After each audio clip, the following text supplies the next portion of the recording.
Welcome back for another RepVue Roundtable conversation. Spencer, tell us a little bit about who you are and your role. Yeah. Good morning, Jordan. Thanks for having me. I appreciate it. Obviously, Spencer Tuttle. I'm the Chief Revenue Officer of Redis. I've been here about, I think, a little over 2.5 years now, and I'm actually dialing in from our Austin office as we speak. Okay, cool. Well, you've got an interesting journey in sales leadership. So definitely looking forward to talking to you Absolutely. some about your career and about that. But I know you just got back from the AWS reInvent conference. How was that? Yeah. 5 days in Las Vegas, Jordan. How can you not love that? Yeah.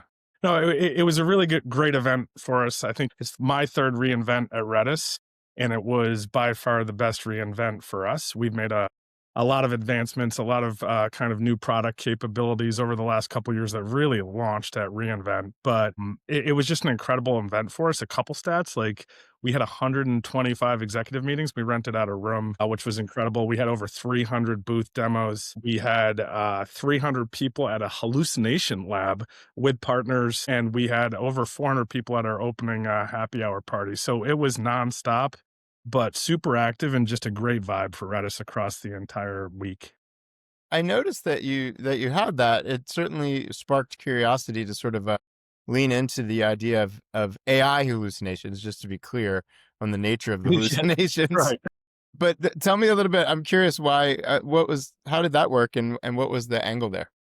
Well, look, obviously Redis has been around for 12 plus years, right? But the AI workloads have been an incredible tailwind for us. If you think about what Redis does at the highest level, we are the fastest database out there, and we've had vector capabilities for over 3 years. So in today's enterprise world, you need accuracy, you need speed, you need total cost of ownership, and you need kind of these memory capabilities. Redis fits all of those. So we've really fit super nicely into the new AI world. And so we wanted to, let that be known at reInvent. And the Hallucination Lab was just kind of a fun event to tie that all together. Yeah. No, it's really interesting too in the context of the Amazon ecosystem and AWS specifically. I know from my background in e-commerce, it can be really interesting working with Amazon. How do you position yourself, especially at an Amazon event, in terms of that ecosystem for AWS as far as being a partner or maybe in some cases a competitor? How does that work? Yeah, I think there's a lot of relationships out there like this, but AWS is an incredible partner for us, right? They have some first party services that can do some things that Redis does, but we have what I would call, premier capabilities for the largest enterprises across the globe. And the AWS sellers know that. And when we get into co-selling capabilities, we partner really, really well with AWS and provide a solution to solve problems for our customers at the end of the day. Our customers want us to partner with AWS. They want AWS to partner with us. And that's why reInvent's such a success for us, quite frankly. Okay. Okay, cool. So let's dig into your background and what you did before Redis and sort of probably informs some of your approach and your style. I know you've had the chance to lead sales teams globally, and now at Redis, obviously you guys have a global team, but tell us a little bit about that early in your career, some of your global work experiences. Yeah, early in my career was definitely not my London stint. People love to go there, but obviously I've done a couple kind of startups before. I've been lucky enough to be acquired a couple times. I've worked for great organizations like BMC Software, where I think I was indoctrinated in medic and really value based selling, and I was able to bring that to App Dynamics and kind of get into leadership through that incredible run there. And obviously, what you just touched on, I was able to go to London for a couple years, run an international part of a SaaS business for ThoughtSpot, which was an incredible learning for me in terms of trying to bring everything that I've learned throughout my career into a lot of different environments across Europe and across Asia.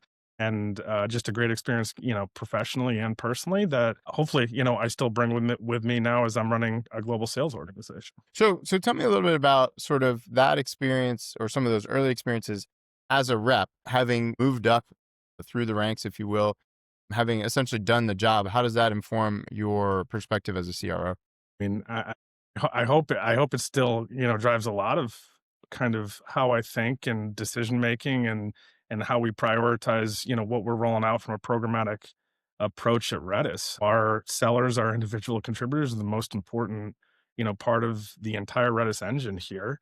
And, we're trying to put, programs and tools in place so that they can better find pain, better develop champions, have better executive access and have conversations and solve problems for those executives. And that's what I wanted as a seller.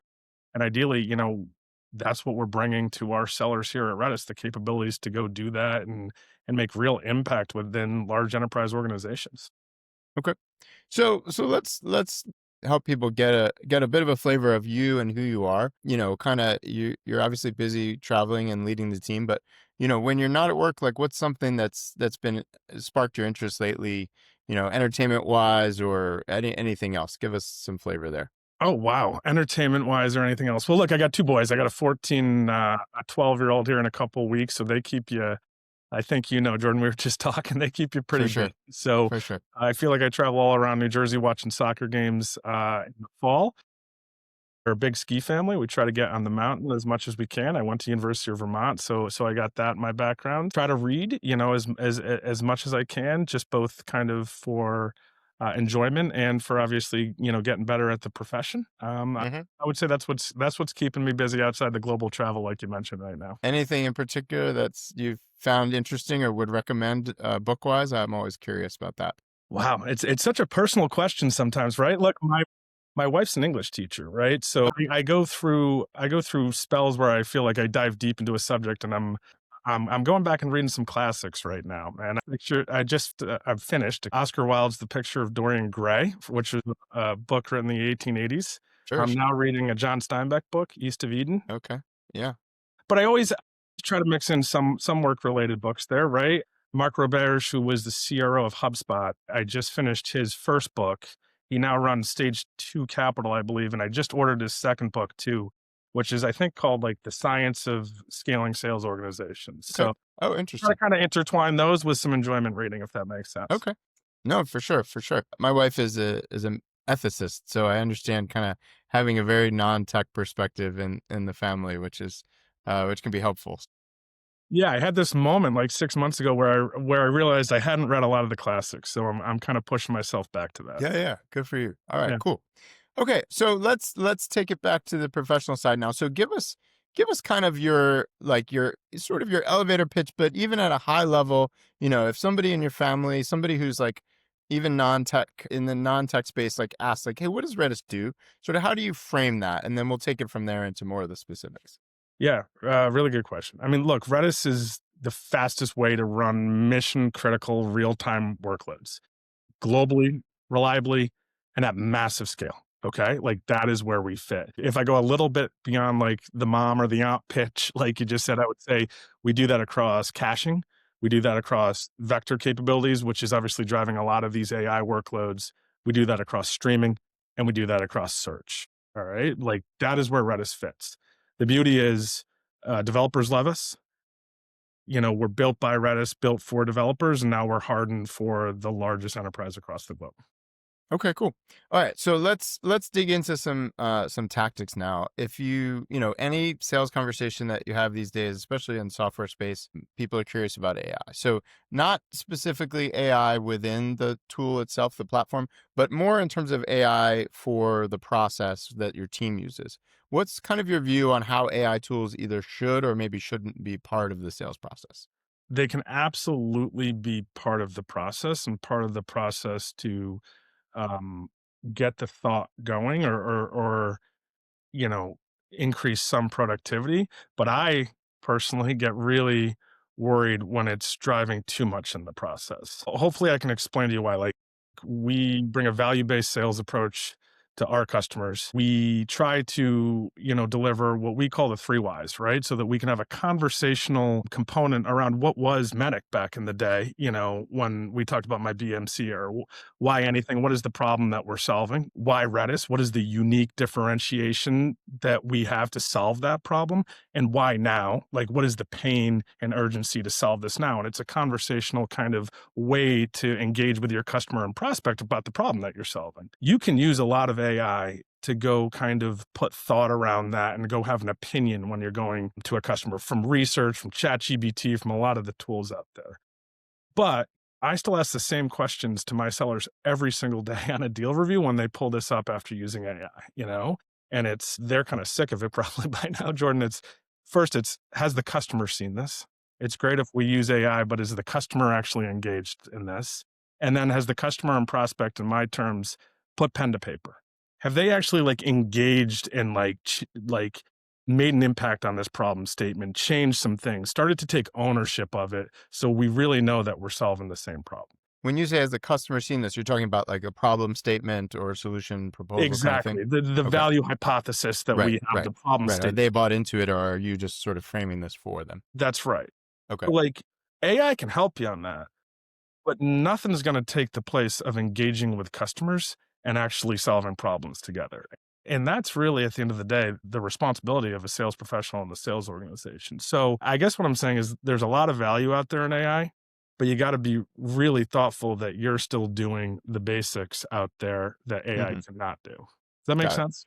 Yeah, no, it does. So, given that context, what would you say? Is there anything, in your opinion, that besides putting aside AI tools, what would you say is one aspect of sales that is much more important now than it was maybe 5 years ago when sort of it was the heyday of, kind of software sales in 21, 22? I guess that's not 5 years, but, in during that phase.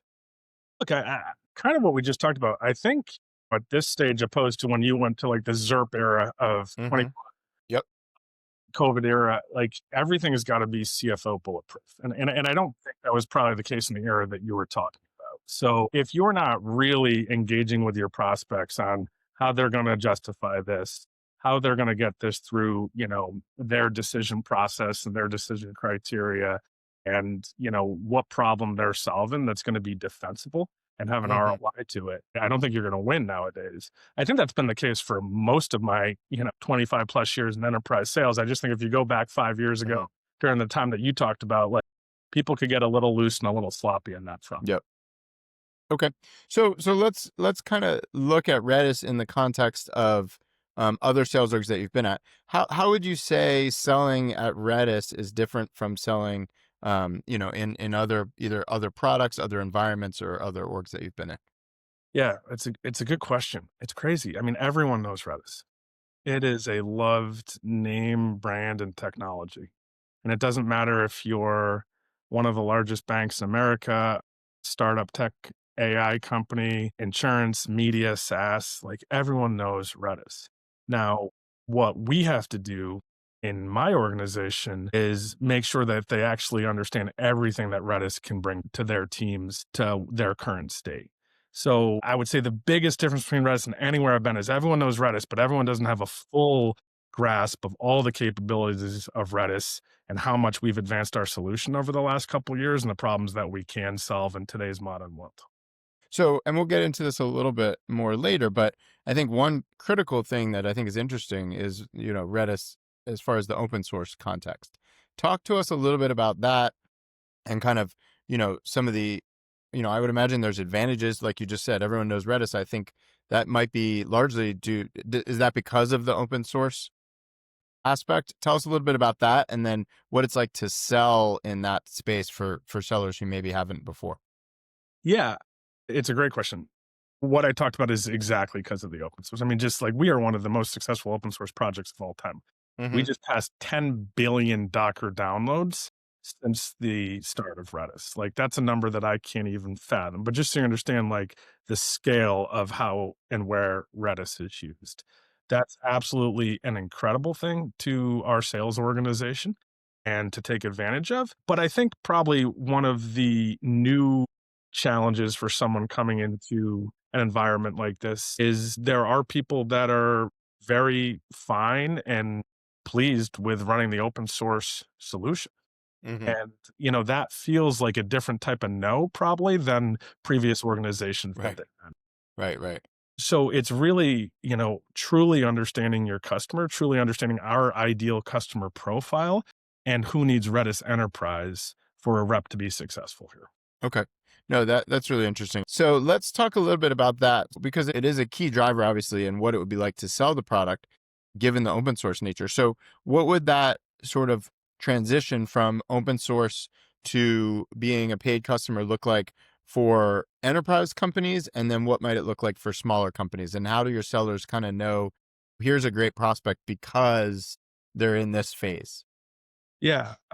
So a couple different ways. Really good question. First, and I think for the long period of kind of Redis enterprise, people come to us for those hardened enterprise capabilities that you would expect in the infrastructure kind of space. Active capabilities so that you have 5.9 availability, Hmm. security, support, maintenance capabilities, zero downtime, upgrades, everything like that that you would expect from really like kind of the management of a global infrastructure type of solution.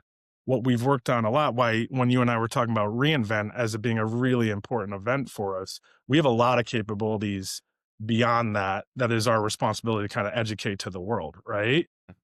We have AI capabilities, like we talked about in the hallucination lab, where we have at a high level what's called semantic caching. So if you're asking questions from a chatbot, we Hmm. will reduce the amount of tokens delivered back on repetitive questions and repetitive calls. Mm. That's Okay. hugely impactful to enterprise organizations. All right. We have the ability now through what we call RDI, Redis Data Integration or a Change Data Capture solution, to automatically bring data from what I would call typical transactional databases like Oracle, Postgres, and SQL into Redis so that we can real time legacy data immediately or automatically without any code changes or any changes to your application environment. These are really, enhanced capabilities that are only available in our enterprise solution. Hmm. The hardening of being enterprise ready while adding additional capabilities to add more value to Redis across any type of organization, whether it be a large bank or a startup like you mentioned. Okay. So let's think about it then. So I mean that's a great example. What about selling in smaller segments then? Is it sort of solving the same problem but at a smaller scale, or would you characterize the product differently for a smaller org? Actually, I wouldn't characterize it differently. Like we do really well in that space. Think of a company like Character AI. They're pretty popular coming out of the valley right now in the AI space. All right. And what we've been able to do is a couple things. We've been able to reduce their search from an average of about 2,500, 2,600 milliseconds to below 250 milliseconds. All right. Okay. Like that is hugely impactful for For them. That sure. is revenue driving, keeping people on their site type of capabilities. On top of that, we talked about our vector capabilities. We've also been able to improve the accuracy of their search up to above 93%. Right. So, like, this is a true technology startup, right? And not only are Hmm. you getting those kind of savings that we talked about on kind of the speed and the accuracy component, this is all done with like Redis, which developers love. That those 10 billion Docker downloads I talked about are due to Yeah. developers enjoying and finding it easy to develop on Redis. Yeah. Okay. So let's dig into that a bit. So I mean, at RepVue, the reason we exist is to bring transparency to the sales org, right? And help people move into sales roles where they're choosing an org that's a great fit for them and they know what they're getting, right? So one of the things when I look at the You profile. didn't exist when I started, Jordan. That would No, have been I know. Sorry about that. We're only in the last we're about 6 years old now, but we're I mean, we our users definitely say that we're making an impact in terms of how people choose sales orgs. And the way we do that is by kind of shining a light on things that historically have been pretty obscure, right? So things like, how reps feel about their comp or about quota attainment or about product market fit. So one of the questions that comes up when I look at your profile is sort of like, what we were just talking about the different orgs. It seems like your enterprise org historically has really been crushing it. And, sort of your commercial or your mid market team seems like they're on more of an upward trajectory. Tell me a little bit about that. And specifically, how are you supporting sellers that are selling into smaller orgs? Yeah, no, it's a really good question. When we kind of talked about our differentiation in the market, and our capabilities and our ideal customer profile. Due to my time here, we've had to make sure we understand that really well and fine tune that, especially as you go mid market and corporate, Hmm. right? And what we've learned is we are we are differentiating on value to our customers when they have complexity, right? That doesn't mean they need to be a Bank of America or a FedEx like you just talked about. They can be, a up and coming tech company like we just talked about, but they need to probably, have a good amount of traffic, have Hmm. geo global kind of reliability capabilities needed. We need to really truly understand their application, and do they need search and streaming capabilities? And when we're able to understand that, we can do some really impactful transactions in that segment of the organization. So, in full Hmm. transparency, what we've kind of done here over the last 12 to 18 months is make this a corporate team that maybe started trying to be kind of more transactional in nature, Jordan. Okay. Really more of a mid market team that's truly coming in and value selling, getting wide and high across the organization, getting access Hmm. to an economic buyer, getting access to a champion, doing a true proof of value so that we can show our differentiation and make sure the customer understands that. But then doing really impactful transactions that I think are larger and differentiated than kind of what most people would say your standard corporate team. That's Okay. a real change over the last 18 months. And I'll just kind of end, sorry, by Yeah. saying No. it's culminated with, we had someone in this Austin office and starting as an SDR 12 months ago that, from a total contract value, did a $2.9 million deal this quarter. Wow.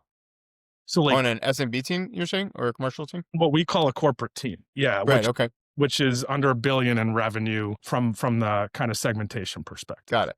So let's actually talk about that because it might be different than what other people have experienced in their org. So give me at a high level, sort of how do you define the different segments? So what that would that look like in terms of what a seller would be selling to in different teams? Today we call it corporate enterprise and strategic.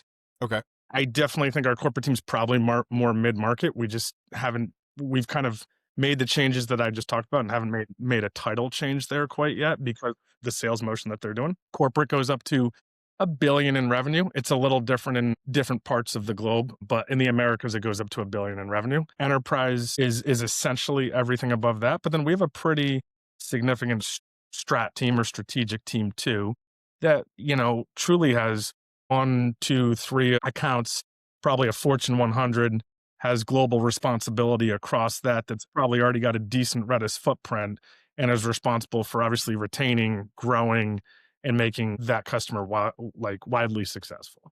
Okay. So, all right. So let's dig into some of the specifics. People who use RepVue are always going to look at the scores and the ratings. They're also going to look at the reviews on RepVue. So some of the reviews, and every org has like a range of reviews. So I want to dig into some of them that were challenging, and then we can talk about. We'll come back to some of the positives. But some of the reviews talked about that it was a culture where you've got to hit aggressive targets, right? That probably is balanced, I assume, with the opportunity to make good money. So tell us a little bit, like, let's get into the nuts and bolts of that because salespeople like to make money, right? But you can't expect a free ride. So give us a little insight into what is the culture like, especially in terms of setting targets and then the rewards that sellers can expect if they're successful. Yeah. Look, I don't know how to come in on aggressive targets. Obviously, we're a high growth company Mm-hmm. that's looking to IPO and have long term success in the market. Yep. But if you look at how we've designed kind of our compensation plan, the success that I've seen here year to date, we Mm-hmm. definitely, I think, well above market reward our top performers, quite frankly. And we had multiple people last year clear seven figures, multiple Okay. clear just below that last year. So if you're a top performer here, I firmly believe you have, an incredible capability to earn. When you look at the corporate market, just like we were just talking about, we've gone through a little bit of this transition of trying to be maybe more transactional to more up mid market. But we're seeing the fruits of that over the last couple quarters, like the transaction that I just talked about, and 65% quota attainment in Q3 for that corporate market. And we're seeing people already going into Q4. I think we have three people north of 300% of their number in that corporate team. Now, those are done probably a little bit different than maybe a corporate team somewhere else. Like you said, like every company's not apples to apples. You're not getting there probably by doing 15 or 20 transactions. You're getting there by doing one or two significant Mm-hmm. transactions that probably take a little bit longer than maybe your average corporate deal down the street. Got it. Okay, that makes a lot of sense. So you also said a couple things in terms of the structure. It sounds like, there's obviously quota, but I think when we were speaking before, you mentioned, you're pretty aggressive in terms of other incentives and kickers and things like that that really help people get a good take home pay. Is that the case? Yeah, we're always look, we always wanna motivate what's right for the business and what's right for the Hmm. customer, just to, like, Sure, be of course. really transparent, but yeah, like, we motivate multi-year transactions. We motivate new logos because we know it's probably harder to grab a new logo. How about that cleaning right behind me right Yeah, there? yeah, yeah. So it's This is right harder to there. we know it's harder to, land a new logo than expand a successful customer, right? We motivate, professional services so that we can make sure, like, when we land a customer, we're super successful with that customer. So there's a lot of levers, I believe, in our packages to take advantage of, and the best 100% have. Okay. So, when I look at some of the reviews, some of the really positive reviews on RepVue, so one of the themes I saw mentioned, or I saw one that I really captured it well. It said, it's a beloved product with developers. It's rare to find a truly cold call because most teams already know and trust the Redis brand. That seems huge for a seller. Obviously, you've mentioned before the volume, but it seems like that would sort of set the tone for most of your sales engagements. Yeah. When we talked about how this is different than any company that I've ever worked at, it's 100%. But we also have to go, our sellers, and me included, need to go to our customers and prospects and get to personas that we typically haven't gotten to. All right. So, like, we call it kind of the three-prong approach. Like, we need to get to infrastructure, architects, and development, and then still have an executive relationship. Got it. So, there's still activities needed here to get to new personas and get wider in organizations. The value and the beauty that we can provide to everyone in this organization is that people love the Redis brand and the Redis technology. We still just need to educate multiple people within our customers and prospects on how to extract as much value as possible from our solution. Okay. So let's talk about some of the specifics of kind of the sales culture and what makes somebody successful selling at Redis. What would you say is a habit that, the vast majority of sellers who are successful at your company specifically have? We're just talking about this on a review that I was just doing before this call. Getting multiple people from the organization involved with your customer, your prospect. From internally, you're saying, from Intern, Redis. yeah, Okay. never lose alone, and you're not Mm-hmm. going to win alone, Okay. is one of our kind of sayings. And what I mean by that is, I hope and I believe that we have a culture where everyone will help you with a customer, with a prospect, with a problem. But if you're not bringing in multiple levels of sales leaders, SAs, product leaders, our chief product officer, our chief executive officer, our chief customer officer, we have CSMs and professional services. We add value and differentiate ourselves by surrounding the customer and making sure the customer is successful. The sellers that try to go solve every problem by themselves, even though they might think like that's the honorable thing to do, are actually putting themselves, I think, in a dangerous situation. It's been the same thing for 3 years. The people that bring multiple folks into the organization, into their customers or prospects, have massive success with them at Redis. Got it. Interesting. So collaborative team selling is seems like the theme. Okay. Definitely. That Okay. that was nicer said than.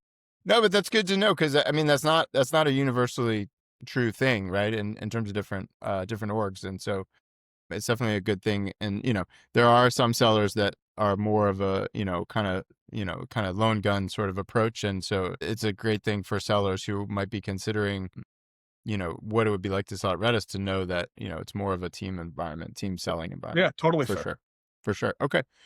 So tell us a little bit about, so that kind of covers the culture. What about sort of the promotion path and, kind of the tenure that people are typically there? Do people sort of start at one level and have the opportunity to move to others? Tell us a little bit about that. Yeah, without a doubt. And it's something that we're continuing to, I think, get better at, right? I mean, but obviously, our idea is you can come in as an SDR, you can get to a corporate seller, you can then move to an enterprise sales role, Hmm. and then you can obviously move to a strategic or sales leadership role. And deal is that we deliver enablement to go through that whole process. I just talked to our number one corporate rep last quarter with the biggest deal that we've had in corporate this year was an SDR, I think 6 months ago. Yeah, that's awesome. Yeah. We have about 4 or 5 corporate sellers that are on to really over exceed their number by the end of January, our fiscal year, and they'll move to the field Hmm. February 1st, which is our next fiscal year. And we've had multiple people move from field to strat, and we'll continue to have that. So yeah, I think there's ability to grow your career here without a doubt. That's not even mentioning the folks that obviously grab the leadership track, either Hmm. in SDR or corporate field throughout their process. Yeah. So one thing we haven't mentioned enough, I think, is probably just the global nature of the team. Yeah. Because when I look at it and look at the different roles, that's definitely something that stands out. Talk a little bit about that in terms of the global footprint and what that looks like for a seller. Yeah. Well, we were talking earlier at a 6 a.m. call today, and that's because we Hmm. have a global footprint, Jordan. But Sure. look, I think since I've been here, the new ARR that we've been driven is almost exactly 50-50 between international and the Americas, just so you can Mm-hmm. understand how important our international business is. So we have a footprint across Northern and Southern Europe. We have a large footprint in Israel and an office in Tel Aviv. We have a really strong business in India with some of the largest organizations in India, like Misho, like Sony Live, like ICICI Bank, all relying on Redis and doing well, very well in Southeast Asia as well. As we go into next year, we're looking to continue to open a couple additional markets because Redis is real applicable across all parts of the globe in those organizations that we talked about that need real-time data at scale, really reliable. So yeah, we have a large global footprint. And so what does that, mean for some sellers kind of really like the opportunity for international travel. Obviously, I'm sure you've got reps in region to sell it to those countries, but in terms of your team and getting together a couple times, is that an opportunity for sellers? Yeah, I don't know if this is where we're going, but I mean, our SKO in February is in Yeah. Madrid, if that helps, because Nice. we have such an international Hmm. presence. 2 years ago, we did Lisbon. Last year, we did Vancouver. So we actually haven't done one in the Americas yet. So Hmm. you get the opportunity to do that. Obviously, we have sellers that cover those regions, but as you get to a strategic seller, you have global responsibility of your accounts. So you have that ability as well as you get to that part of the organization. So what's your pitch for why reps should join Redis, specifically if let me phrase it this way.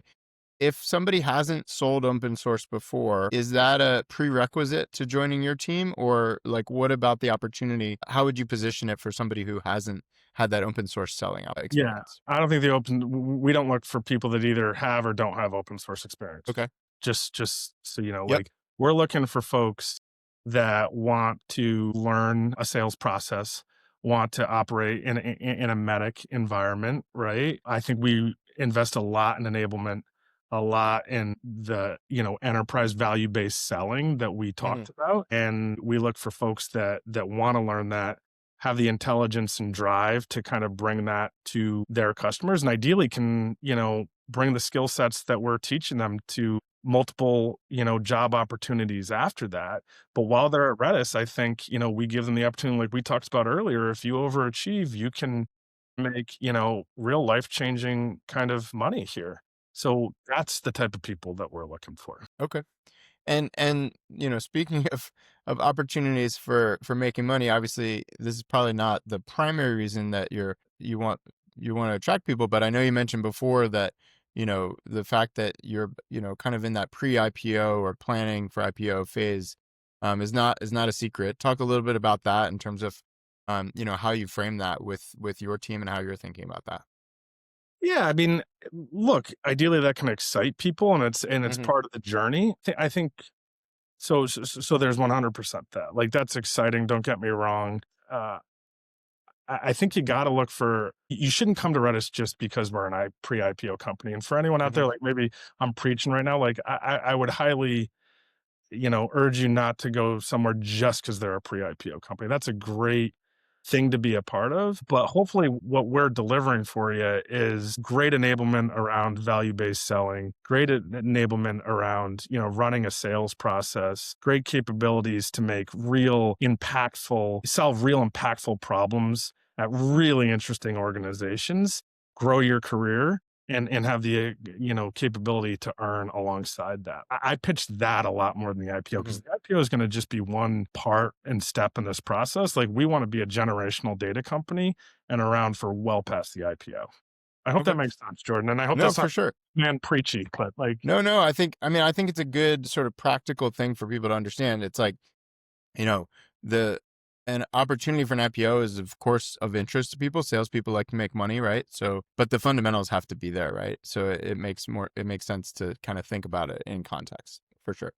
Okay, let's talk, if you don't mind, a little bit about kind of RepVue. We appreciate Redis as a customer, and like we said, our mission is to help sales reps find great sales orgs. Can you talk a little bit about potentially how RepVue has impacted your business and the way your team recruits? yeah, look, I think it makes us like you've given us obviously a mirror into how our organization thinks, and there's both a lot of positives there, but like any organization, you get some negatives that we've talked about, and I think the beauty of RepVue is we have to react to that. We have to be transparent about that, acknowledge that, and either address it and say that's part of our culture, or address it and go change it and say that's not part of our culture and we need to go put some programmatic approaches in place so that's not the future of Redis.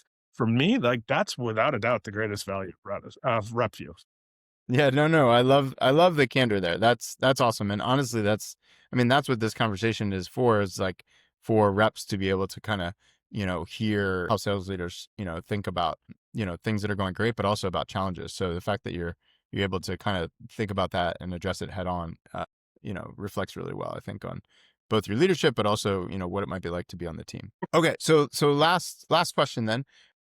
What are a prediction or two that you might have about, what we should expect, or what sellers would expect, or what you expect in, 2026 around, selling technology? What are some trends that you see coming potentially, or if we were having this conversation a year from now, not specifically about Redis, but sort of like, what did we see, right? So like, I spoke earlier, and, 2025, obviously AI tools are becoming more of a factor in the sales process, but you have to balance that with other things. Yeah, What do you think we should expect in 2026? yeah, that's a great question. Obviously, AI is all the rage right now. Like we saw that at reInvent last week. You and I have been talking about that every time we've talked about. But let me give you a real example. I was at a CIO of one of the largest banks in the globe 2 weeks Hmm. ago. They have a $3.8 billion technology budget. That increase is about 1.2 to 1.5% year over year. And the AI spend is increasing pretty dramatically, but they're still trying to figure out the value that they're getting to reduce costs to actually bring in these new AI solutions. So what am I saying by that? AI is definitely a major component of the next couple of years in technology selling. But you do need to be CFO ready on your value prop, on your business case, and on, your either cost reduction or revenue gains that you're going to drive with a solution coming. So there's a lot of exciting stuff happening. But for the sales professionals out there, I would say make sure you put yourself in an organization that gets you ready for those conversations, because we're not back to kind of the ZERP era like we talked Yeah. about, Jordan, in 2021. There's a lot of great technology. You got to be battle tested to bring these technologies into the largest enterprises across the globe. Yeah, that's really interesting. I mean, one thing I've learned in this conversation is, I think for sellers, one approach would be people selling like AI specific tools. Another way to think about it is like, what are the platform and infrastructure products that are necessary in order to enable those kinds of technologies? And so I think for sellers who are interested in saying, hey, I want to be in a business where AI is really a tailwind, but it's not like a flash in the pan AI product itself. It's supporting all of the many endeavors out there that are going to use AI. It sounds like Redis is a great place to be selling that sort of thing. Yeah. Obviously, a cheesy saying we've all heard before, but who made money during the gold rush, right? I wasn't going to say it explicitly, but yeah, Yeah, for sure. It sounds like a good shovel to sell for sure. exactly. So excellent, excellent. Cool. Well, Spencer, I really appreciate it. It's been a great conversation. I've learned a lot about Redis and appreciate sharing some of your perspective. I think the windows are clean now, so we could probably wrap things up. But yeah, this has been great. Thank you. Jordan, thanks for having me, man. Really appreciate it. I enjoyed it.